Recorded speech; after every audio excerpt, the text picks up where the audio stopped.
Meu nome é Jack Marino Tim e cresci acreditando que era cristã. Passei por situações muito difíceis quando era criança, o que me deixou confusa e com muitos sentimentos reprimidos.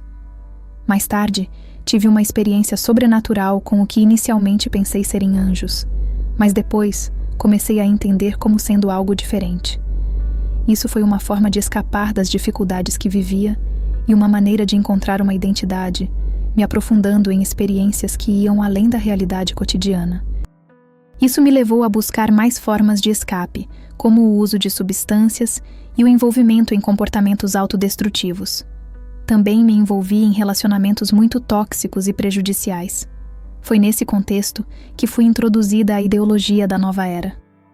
No ensino médio, li o livro O Segredo, que me abriu os olhos para a lei da atração. A ideia de que eu poderia controlar minha realidade foi algo muito atraente para mim. No entanto, outro relacionamento problemático me fez me aprofundar ainda mais nesse caminho.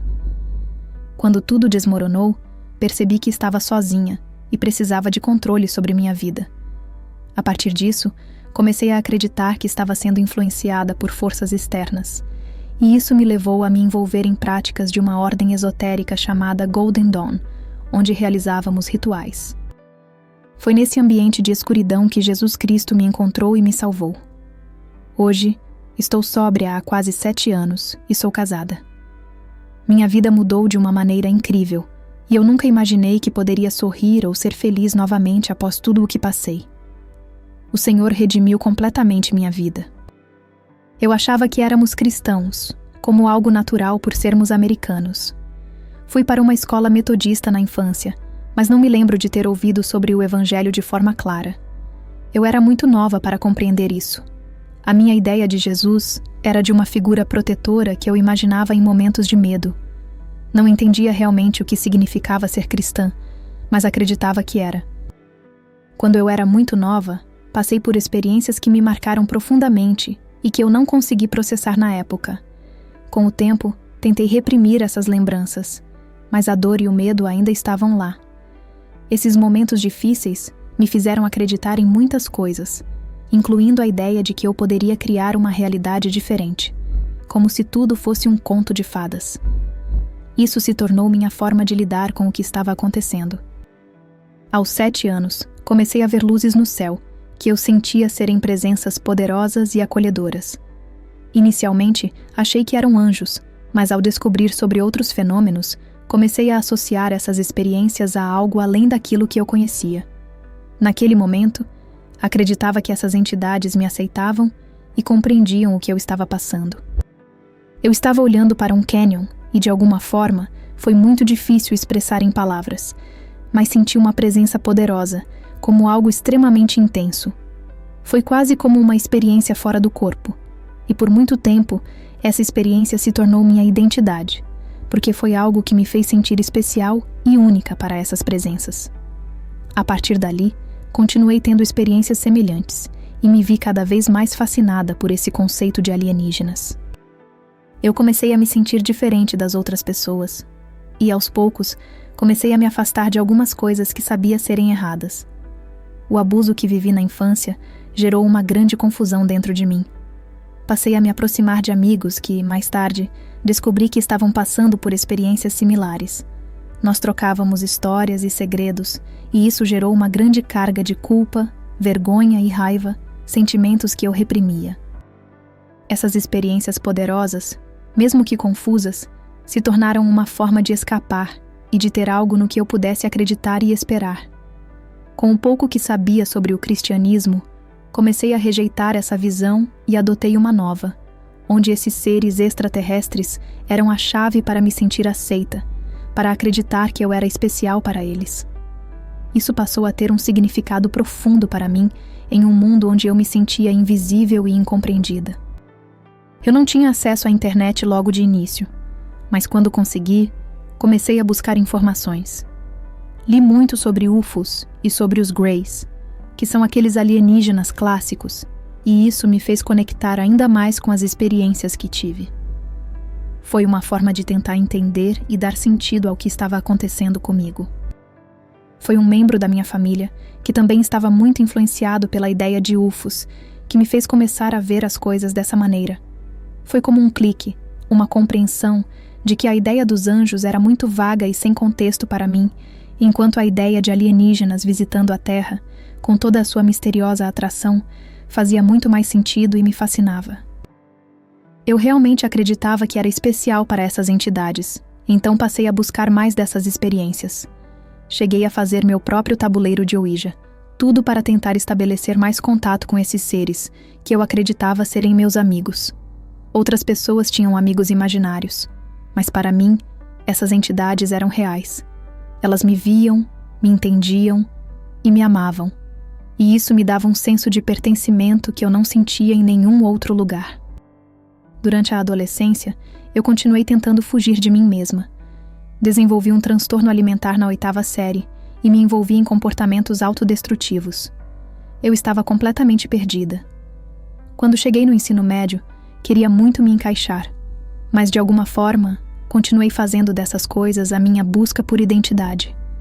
Eu não sabia quem eu era, e mais importante, eu não sabia quem Deus era. Eu não compreendia que, mesmo na dor do abuso e nas confusões que passava, havia um Deus bom para o qual eu poderia correr. Jesus não era apenas uma ideia distante, mas sim o Salvador perfeito, que foi à cruz e levou sobre si o peso da ira de Deus e o meu pecado.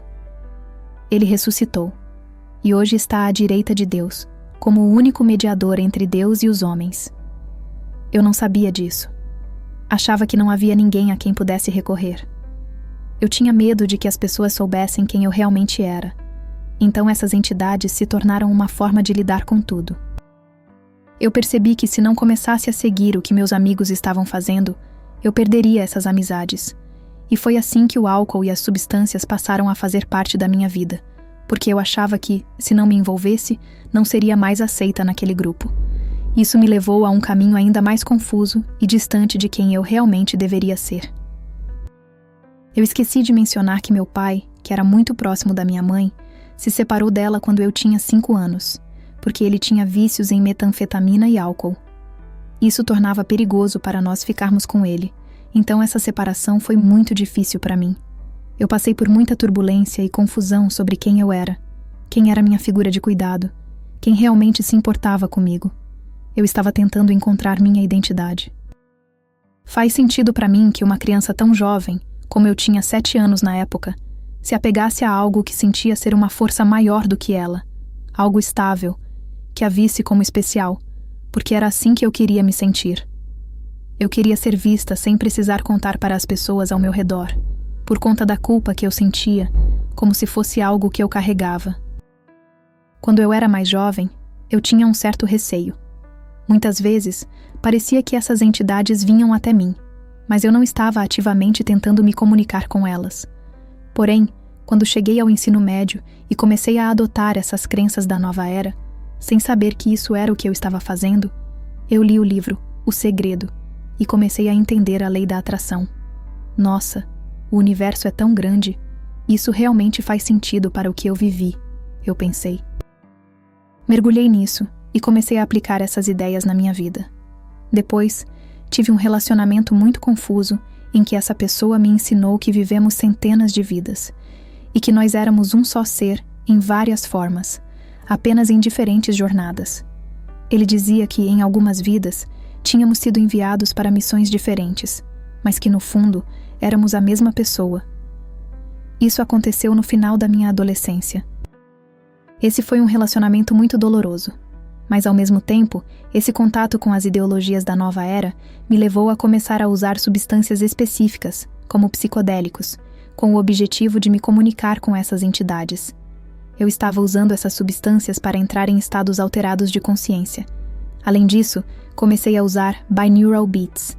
São frequências diferentes que alegam ajudar a induzir esses estados alterados de consciência, como se fosse uma forma de meditação profunda. Para mim, isso era muito atraente, porque era uma maneira muito mais intensa de escapar de mim mesma. Era uma fuga muito mais poderosa. Era como uma forma de dar significado à minha dor, de lidar com a confusão de uma maneira que, de alguma forma, me fazia sentir que estava no controle, ou que eu podia controlar o que estava acontecendo dentro de mim.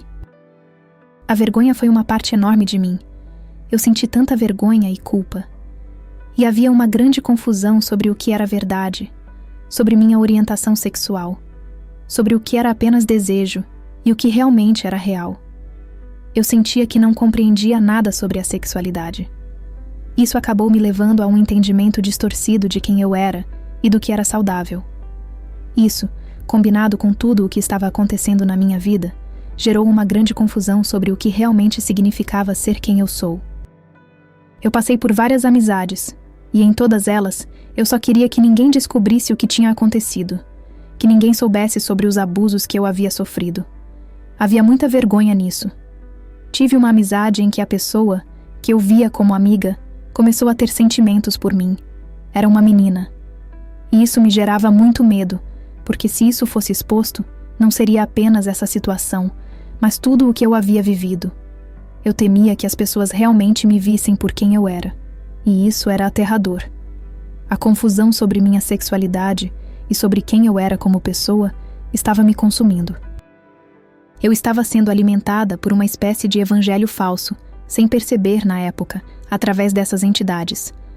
Era uma mensagem de que eu era especial, tinha um propósito e que poderia ser libertada, porque havia um plano para mim. Essa ideia era muito atraente e excitante, e por isso me identifiquei tanto com ela. Eu li O Segredo no ensino médio, e isso foi antes daquele relacionamento conturbado com o cara que eu acreditava ser minha chama gêmea. Foi um relacionamento em outro contexto abusivo. O livro fala basicamente que você pode fazer seus sonhos se tornarem realidade, que seus pensamentos criam sua realidade e que você tem o poder de criar a vida que deseja. Ele dizia que você é o ser mais importante do universo, capaz de manifestar qualquer vida que desejar. O livro foi vendido de uma forma muito palatável para as pessoas, sem parecer ocultista ou New Age. Parecia mais uma ideia de autoajuda, empoderamento pessoal, algo muito positivo. Quando olho para isso hoje, percebo que na capa há uma referência às tábulas esmeraldas de Thoth, algo que eu não compreendia na época, mas que mais tarde se conectou com o caminho que eu segui. Foi isso que me levou ainda mais ao ocultismo, à escuridão pura, embora fosse apresentado de uma maneira muito brilhante e atraente, como uma ideia de girl boss. Você pode criar sua própria vida. Isso era sedutor para mim. O mais interessante é que, quando as coisas não funcionavam, a culpa era sua, porque você devia ter pensado algo negativo em algum momento. Então, isso se transformava em um ciclo de culpa e escravidão, mas a ideia de liberdade parecia incrível. Eu não gostava da minha vida. Havia partes boas, mas de forma geral, eu não estava feliz. A ideia de poder transformar minha vida em algo que eu quisesse parecia libertadora. Eu acreditava que tinha o poder de ser minha própria deusa e criar a realidade que desejava. Isso me remete à história de Gênesis, onde a promessa de comer do fruto do conhecimento do bem e do mal daria a Eva poderes divinos, algo que a libertaria. Mas como sabemos, isso acabou levando à escravidão. A ideia de chamas gêmeas é de que existe uma chama interna entre você e essa outra pessoa, algo que sempre foi destinado a acontecer. É uma conexão eterna, e como eu disse, vivemos muitas vidas. Mesmo que, em algumas delas, estivéssemos em missões separadas, no fim das contas éramos a mesma essência. Esse conceito de que, embora eu estivesse em um relacionamento com outra pessoa, essa relação não era a certa, que a verdadeira conexão era com essa chama gêmea, me fazia acreditar que, quando finalmente nos encontrássemos, seria algo inevitável, quase como se fosse uma força transcendental externa nos atraindo. Era como um laço espiritual. Era assim que me explicavam, e eu realmente acreditava nisso. No fundo, eu fiz desse homem o meu Deus. Ele se tornou a minha religião. Ele me ensinava sobre a nova era, e eu acreditava que éramos um só. A primeira vez que o vi, senti aquela mesma sensação familiar que eu tinha sentido quando vi aquelas entidades. Era uma conexão profunda, em um mundo cheio de escuridão e dor, onde ele apareceu como uma pessoa com cor, com respostas, com coisas bonitas para dizer, coisas que eu nunca tinha ouvido antes. Eu realmente me joguei nessa relação e acabei me tornando apenas uma seguidora dele. Foi com ele que comecei a experimentar substâncias psicodélicas e ir a festivais New Age, parecidos com o Burning Man, mas em escala menor. Nesses eventos, comecei a aprender mais sobre libertação sexual, poliamor e diversas outras ideias e práticas da nova era, como carregar meus cristais à luz da lua. E novamente, eu não sabia quem eu era, mas encontrei minha identidade nessa nova crença que prometia poder para criar minha própria realidade. No fim das contas, eu estava servindo a essa pessoa para pagar meu karma e nos aproximarmos cada vez mais. Minhas melhores memórias com ele, que não envolviam violência, eram de ficar acordada a noite inteira, usando substâncias, na reserva, falando sobre alienígenas, ancestrais, os elementos e várias coisas que eu estava aprendendo com ele. E o mais impressionante é que mesmo no meio de tudo isso, eu ainda diria que era cristã. Durante o abuso de substâncias e álcool, vivendo para mim mesma e em pecado, eu ainda me via como cristã, porque não sabia o que isso realmente significava. Se alguém me confrontasse, eu diria: você não pode julgar meu coração, você não me conhece. Mas na realidade, eu nunca conheci Cristo. E a pouca verdade que eu sabia, fui deixando de lado para abraçar essas novas ideias, como a crença de que seria errado não aceitar a visão nativa americana, porque eles talvez fossem os primeiros aqui, ou começando a pensar que tudo estava certo, bastava eu olhar de um jeito diferente. Eu diria que o ocultismo é a raiz da nova era. Se você seguir a nova era, inevitavelmente vai se deparar com o ocultismo. Quando o relacionamento com esse cara que eu acreditava ser minha chama gêmea terminou, foi horrível. Eu tinha me entregado completamente a ele e sentia que minha identidade estava totalmente ligada a ele. Eu tinha acabado de me mudar para Hollywood, alugado um apartamento para estar mais perto dele, quando recebi a notícia de que tudo havia acabado. Mas ele me disse que viria de volta para mim, e foi como se a relação tivesse terminado espiritualmente, como se fosse uma separação temporária porque, como nossas chamas gêmeas, nós iríamos nos reencontrar. Foi muito confuso. Era tanto no aspecto espiritual quanto físico. Ele dizia que voltaria para mim, mas que eu precisava fazer algo de mim mesma. Me dizia para continuar usando substâncias enquanto esperava, para que isso passasse mais rápido. E eu realmente acreditava nessas coisas. Quando me casei, para ser sincera, foi muito difícil dar esse passo, porque ainda havia essa mentira que eu carregava há anos. Ele vai voltar para mim. Foi complicado, porque o conceito da chama gêmea que eu tinha, criado por Satanás, estava tão enraizado em mim. Isso me mantinha em uma verdadeira escravidão mental. Quando esse relacionamento terminou, foi um grande choque. Eu já estava bem envolvida, mas esse término me afetou profundamente. Na época, meu pai estava morando nas ruas de Los Angeles, e quando chovia, eu ficava destruída ao pensar nele, porque sentia que era responsável por ele. Havia tanta dor, e parecia que nada estava funcionando. Mas, por graça de Deus, enquanto estava imersa na nova era, frequentando esses festivais, eu começava a sentir que algo estava errado, principalmente quando participei de algumas experiências muito sombrias. Nos festivais, havia tendas de yoga tantra e até orgias que buscavam promover a ideia de libertação sexual e liberdade sexual. Mas havia algo dentro de mim que não conseguia ir até o fim, algo me impedia. E aquilo me incomodava muito, porque achava que a minha visão cristã era o que estava me impedindo de ser realmente livre. Eu ficava frustrada por não conseguir ser quem achava que devia ser ou quem minha chama gêmea queria que eu fosse, ou quem eu pensava que poderia ser ao me encaixar nesses grupos. Quando o relacionamento terminou, eu pensei: eu preciso me libertar, preciso suprimir tudo isso e encontrar o verdadeiro poder, porque manifestar minha realidade não estava funcionando. E foi aí que comecei a me trancar no meu apartamento, usando substâncias, e me dedicando completamente à busca por esse conhecimento secreto. Eu realmente acreditava que essas entidades queriam ver através dos meus olhos. Não pensava nisso como possessão, mas acreditava que essas entidades, que me acompanhavam desde a infância, queriam usar o meu corpo para ver o mundo, e eu sentia que era algo especial. Quando olho para trás, parece tão óbvio que aquilo era algo ruim, mas para mim era o próximo passo lógico em um caminho que eu já estava trilhando há tanto tempo. Eu cheguei a sentir que as entidades estavam realmente vendo através dos meus olhos, especialmente em momentos de meditação. Às vezes, me sentia mais conectada com elas. Mas, conforme eu me aprofundava mais nisso, comecei a perceber algo muito estranho. Lembro de olhar para meus próprios olhos no espelho e sentir um frio na espinha, um medo profundo, porque eu não reconhecia o que estava por trás dos meus olhos.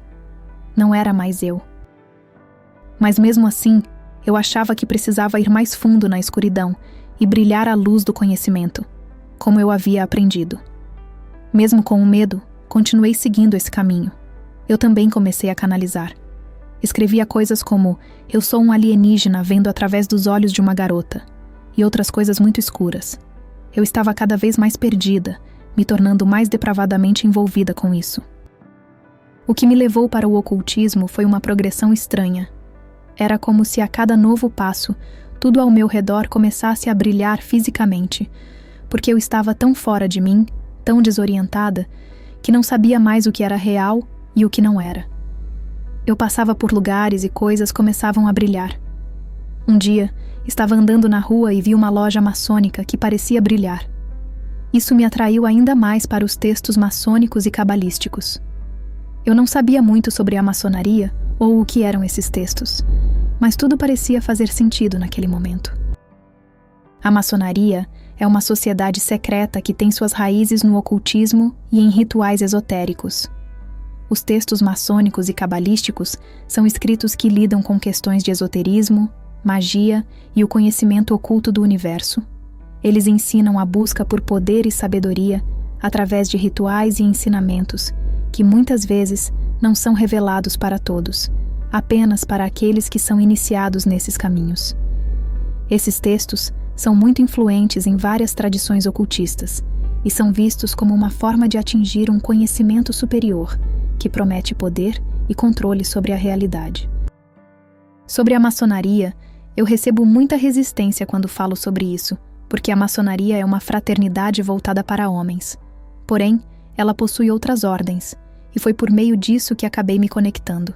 Quando entrei em contato com uma loja maçônica, eles me indicaram a Eastern Star, que é a ordem para mulheres e também envolve ensinamentos secretos. A ordem na qual acabei me envolvendo, chamada Golden Dawn, foi fundada por 3 mestres maçons e incorporou várias ideias e simbolismos maçônicos. A maçonaria é muito ritualística e teatral, e a Golden Dawn também trouxe influências do rosacrucianismo, que é uma filosofia esotérica. Ouvi dizer que o que os rosacrucianos acreditam e praticam é algo que a Golden Dawn seguiu, como parte do seu caminho esotérico. Eu fui atraída para a Golden Dawn depois de ver um baralho de tarô que estava brilhando. Esse baralho acabou sendo o Thoth Tarot, criado por um homem chamado Aleister Crowley, que é conhecido como o homem mais perverso que já existiu. Ele foi responsável por popularizar muitas práticas ocultistas nos Estados Unidos. Aleister Crowley popularizou várias práticas realmente grotescas, muitas relacionadas à magia sexual, acreditando que os fluidos corporais tinham um poder mágico superior. A prática de magia sexual era uma das mais distorcidas, e ele a levou a um extremo muito horrível, incluindo abusos de crianças, coisas muito terríveis que se dizem sobre ele. Ele trouxe isso para os Estados Unidos, ou ao menos foi quem mais espalhou essa ideologia. Ele também apareceu na capa do álbum Sgt. Pepper's Lonely Hearts Club Band, dos Beatles, e foi muito promovido pela indústria musical na época. Eu estava em uma loja metafísica quando as vi.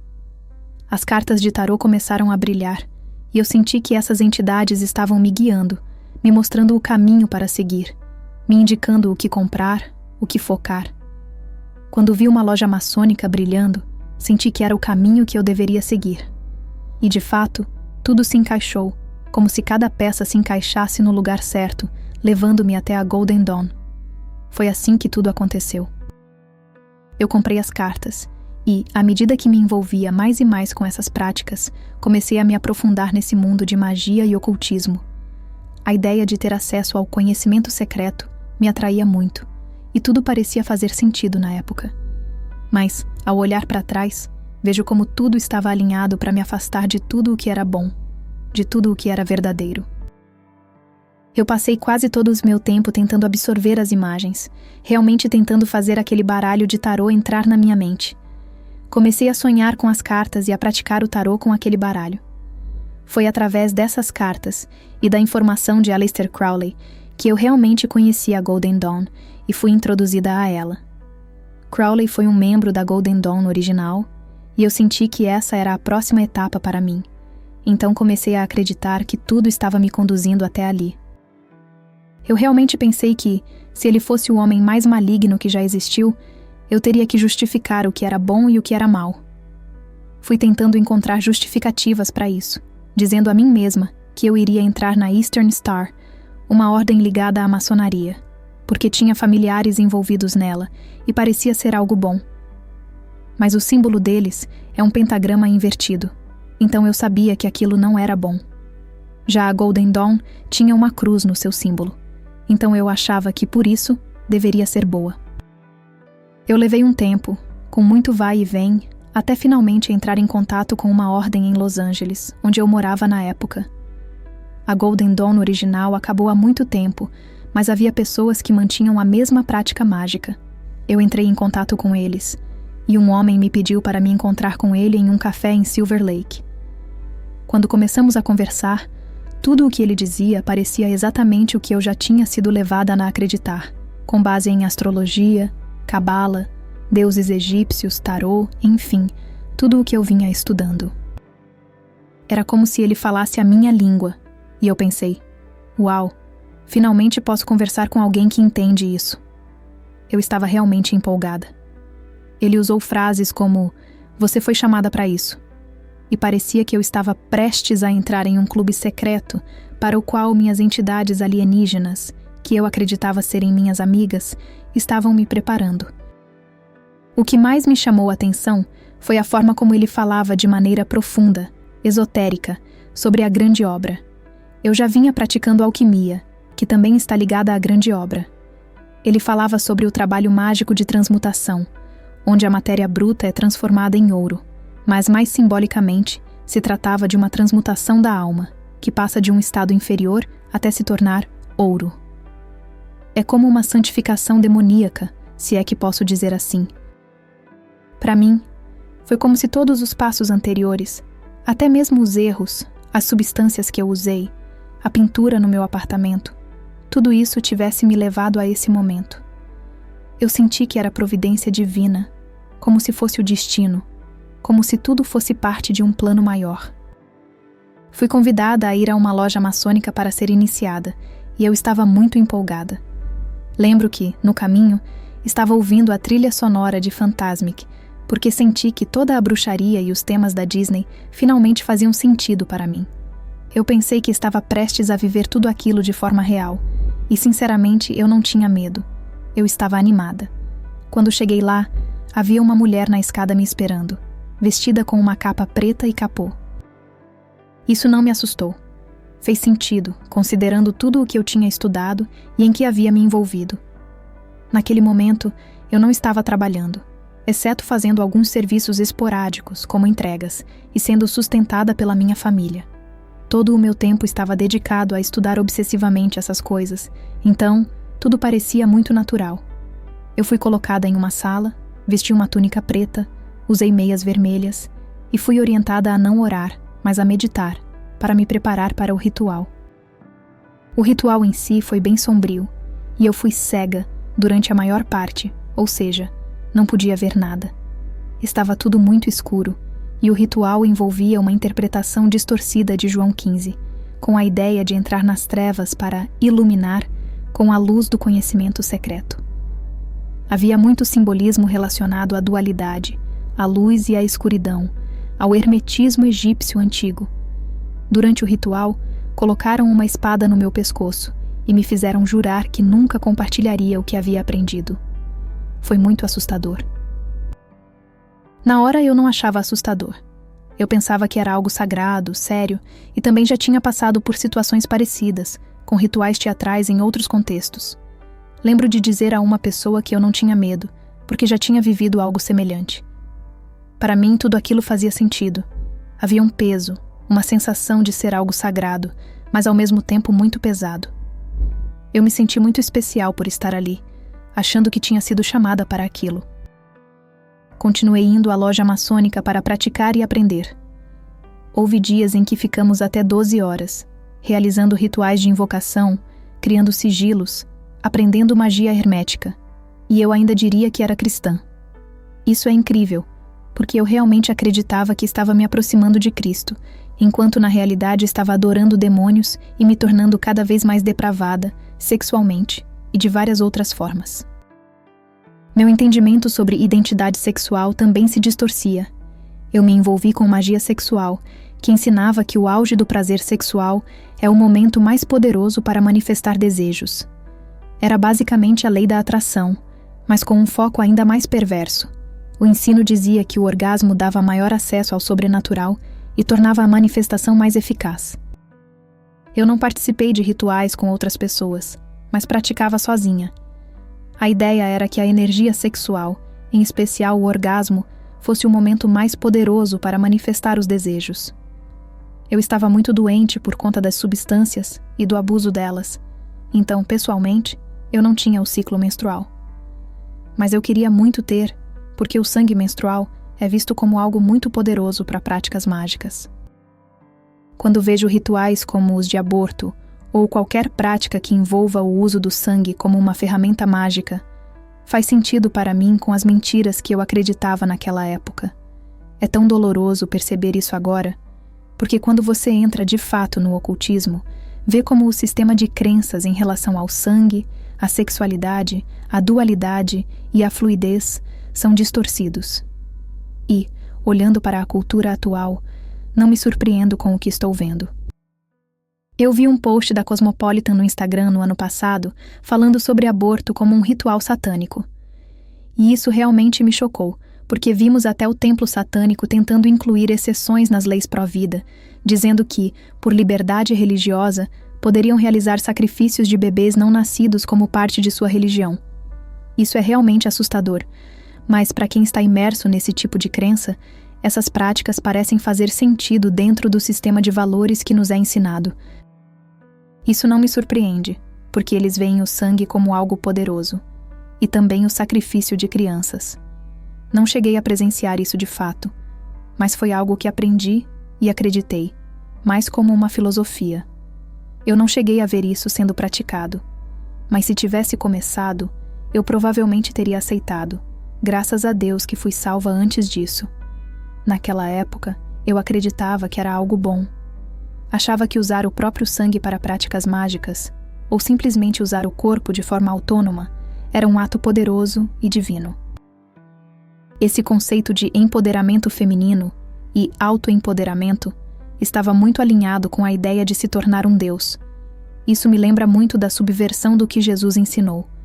Jesus derramou seu sangue, deu seu corpo como sacrifício único e perfeito para cobrir o nosso pecado, enquanto o ocultismo diz que você precisa derramar seu próprio sangue e oferecer seu corpo como sacrifício a qualquer deidade para receber o poder de se tornar seu próprio Deus.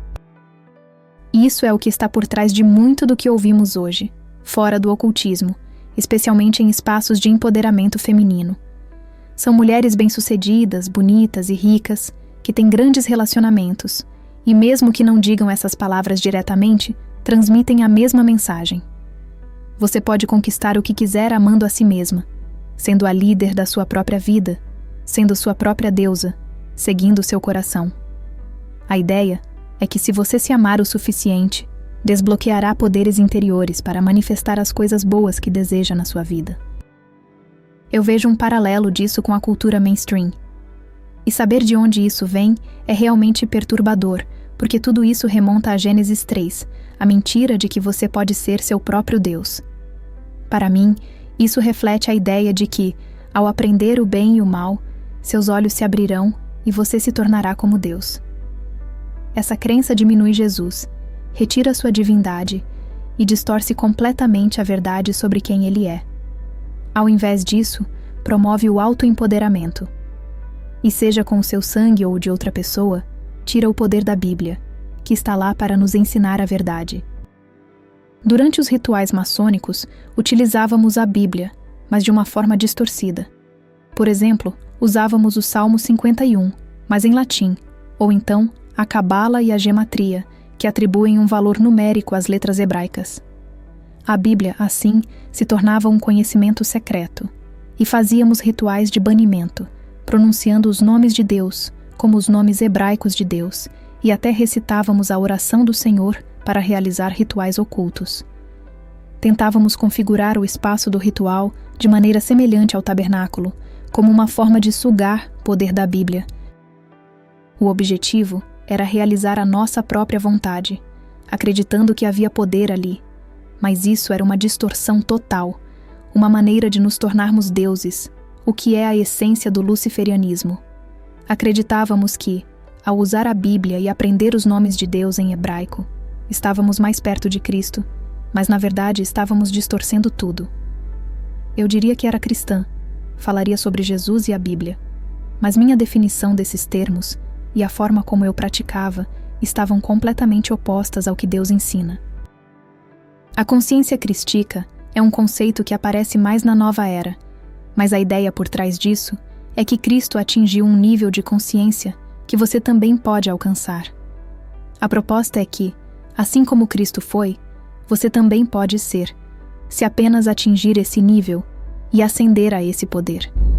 Muitas vezes, isso se conecta com a ideia de despertar seu poder interior, algo que também está em muitas práticas espirituais modernas, em que se acredita que você pode se tornar como Cristo, mas sem reconhecer sua divindade e sacrifício. Naquela época, eu realmente acreditava que estava atingindo o auge da minha evolução, pensando que poderia ser como Cristo, ou até mesmo ser um Deus. Mas isso era uma mentira total, e nunca poderia me salvar. Eu estava me aprofundando cada vez mais na escuridão. E eu vi pessoas que se diziam cristãs, mas usavam uma linguagem como consciência de Cristo, ou me tornar Cristo, não no sentido de se tornar como Ele, mas de assumir a mente de Cristo, o que na prática significava se tornar um Deus pequeno, atingindo o mais alto nível de humanidade, ou até transcendendo isso. Eu pensei que isso fosse a verdadeira iluminação, mas estava me afastando cada vez mais de Deus. Eu estava profundamente envolvida com aquilo. Era minha vida. Mas de repente, comecei a ter momentos de realização sobre quão depravada eu estava me tornando.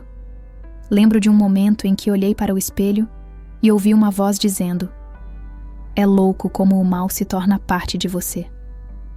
Aquela voz não era minha, e foi muito perturbador, para dizer o mínimo. Eu comecei a pensar que talvez o que eu estava fazendo fosse realmente maligno, mas ao mesmo tempo, pensava que poderia voltar a fazer o certo depois. Achava que havia uma diferença entre fazer algo errado e ser ruim. Mas naquele momento, percebi o quão pior eu estava me tornando. Eu estava fazendo coisas constantemente erradas, e isso era muito mais sério do que eu imaginava. Estava envolvida com práticas que usavam a Bíblia, mas eu havia lido o Bhagavad Gita, um texto hindu, e achei que se eu podia ler aquilo, a Bíblia não era diferente. Era apenas mais um texto sagrado. Então, eu li o trecho de Mateus 7 que fala sobre "poderá reconhecer a árvore pelos seus frutos." Não sabia bem o que significava, mas senti como se aquilo tivesse penetrado em mim. O fruto das pessoas da ordem, incluindo eu mesma, era tão depravado quanto o meu. Eles estavam viciados em coisas simples, como cigarro, o que me fez questionar. Se eles podiam controlar o universo, por que estavam viciados em cigarro? Aquilo me deu uma pausa. Eu percebi que essas pessoas eram tão quebradas quanto eu, o que me fez refletir mais. Além disso, li 2 Coríntios 11:14, que diz que Satanás se disfarça de anjo de luz. Eu ficava pensando, como isso pode ser ruim? Isso é trabalho de luz. Mas quando li aquele versículo, eu finalmente percebi que Satanás estava por trás de tudo isso. Eu já tinha começado a sentir que o que estava fazendo era errado, mas ainda estava muito orgulhosa para me afastar. No entanto, uma noite, me lembrei de Gênesis 3 e da mentira no Éden. Se você comer do fruto da árvore do conhecimento do bem e do mal, seus olhos serão abertos, e você será como Deus, conhecendo o bem e o mal. Foi nesse momento que eu percebi. Satanás está por trás disso, e isso me levou à queda. Eu sabia que estava prestes a cair, mas ainda não sabia quem eu era fora disso. Aquilo era tudo o que eu conhecia, então continuei. Uma noite, estava no meu apartamento e aconteceu um ataque espiritual. Eu caí de joelhos e senti como se minha alma estivesse sendo sugada para uma escuridão total, sem nenhum controle sobre isso. Foi então que eu gritei: Jesus Cristo, me salve! E eu realmente senti aquilo, do fundo do meu coração. Naquele momento, de repente, eu senti uma paz imensa, uma paz que eu sempre busquei durante toda a minha vida. E eu sabia que era o Deus da Bíblia, o Pai, o Filho e o Espírito Santo, quem me salvou e me livrou daquele ataque. Percebi que para Ele, não foi difícil me libertar de toda aquela escuridão em que eu estava e que eu pensava que nunca conseguiria escapar. Eu estava tremendo, porque se o Deus da Bíblia é real, e Ele é, então, o que eu estava fazendo, todas aquelas práticas, como a feitiçaria, a adivinhação, tudo, era abominável. Isso me aterrorizou, então peguei a Bíblia e comecei a ler, ainda achando que eu tinha algum tipo de conhecimento secreto. Mas enquanto lia, sentia como se estivesse sendo preenchida, como se estivesse realmente comendo da palavra.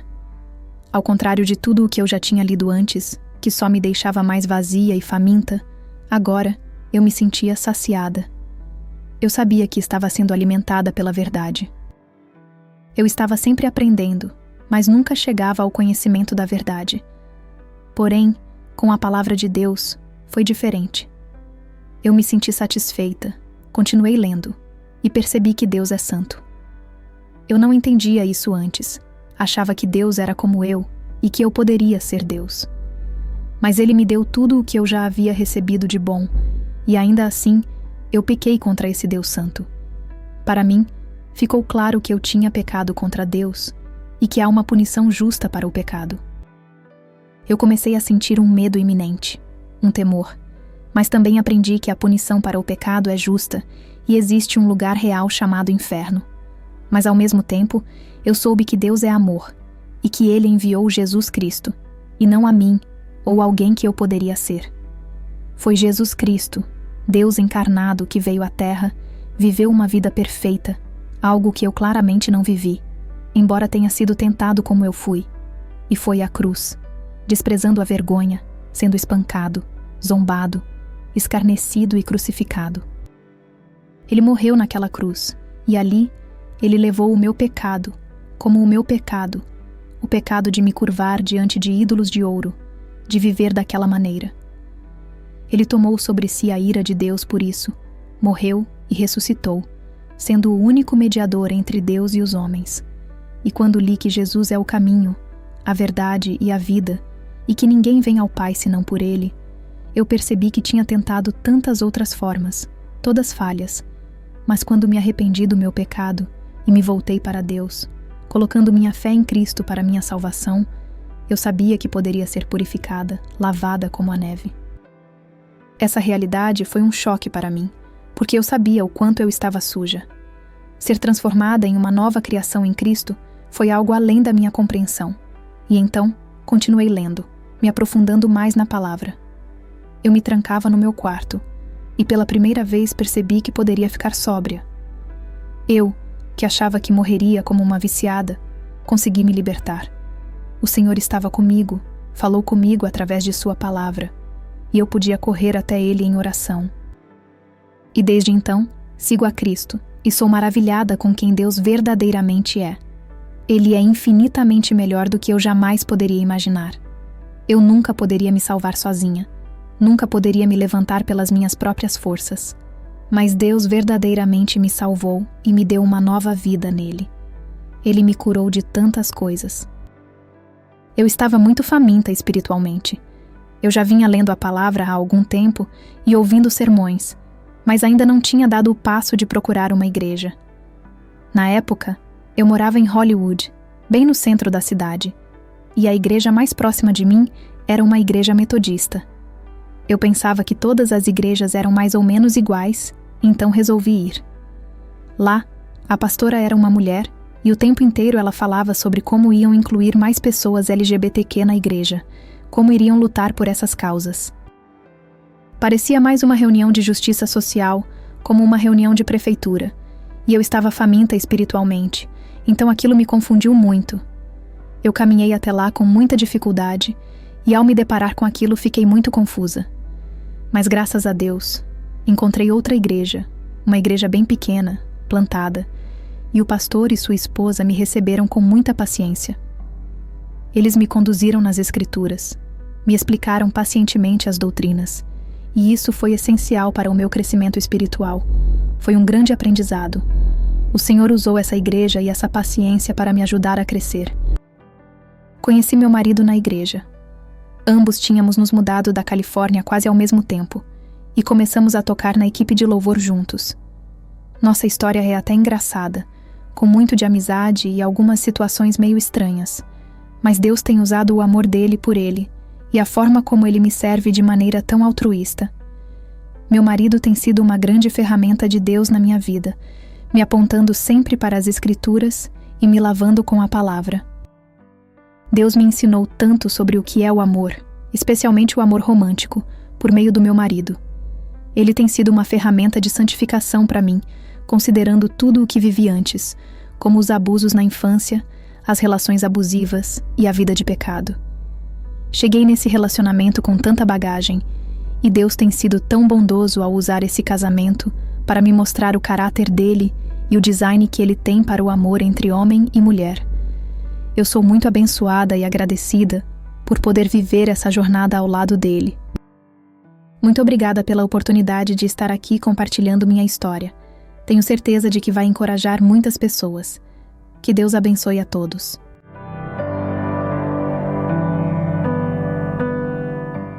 Depois de tudo o que você ouviu, eu quero te fazer uma pergunta. O que tem governado sua vida?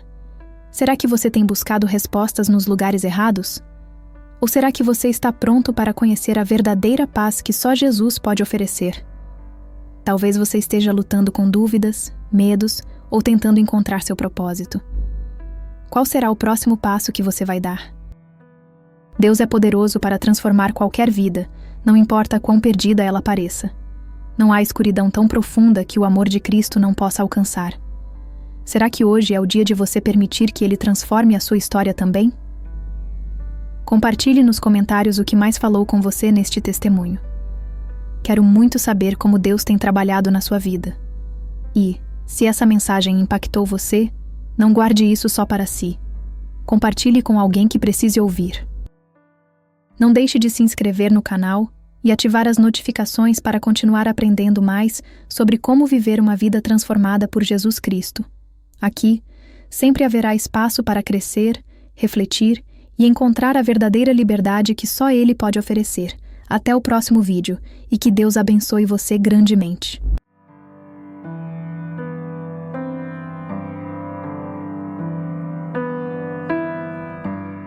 Entrei para uma gangue muito jovem, entre 12 e 13 anos. Tive uma vida difícil. Chicago não era um lugar fácil para crescer. Infelizmente, eu segui por esse caminho. Os anos passaram e eu acabei dominando, por assim dizer, a vida nas ruas. Os anos passaram e coloquei muita confiança na minha família da gangue. Eu realmente os considerava minha família. Porém, acabei descobrindo que eles me traíram, me armaram para me matar. Eu estava com uma sensação estranha sobre ele. Quando olhei para ele, ele sorriu. Um sorriso malicioso, como se dissesse, eu te peguei. Era um sorriso tão maligno. Eu só me lembro que tudo parecia se mover em câmera lenta, e eu caí para trás. Mas esse tipo de escuridão não é a mesma que vemos aqui na Terra. Essa escuridão é viva. Enquanto caía, eu sabia que estava indo para o inferno. E então, ouvi os gritos das pessoas. E o que me impressionou foram as criaturas que estavam por ali. Eram os demônios mais grotescos que você pode imaginar. Hollywood não consegue nem se aproximar de como essas coisas realmente eram. Eram deformadas, com pernas e braços retorcidos, com aparência de répteis, e seus olhos brilhavam em amarelo ou vermelho. Algumas delas tinham mais de 4 metros de altura. Se você se sentiu tocado por este testemunho e quer assistir esta história e mais histórias como esta, não deixe de se inscrever em nosso canal. Aqui, compartilhamos experiências poderosas que podem transformar vidas e fortalecer a fé. Clique no botão de inscrição, ative o sininho para receber notificações e junte-se à nossa comunidade de fé e esperança.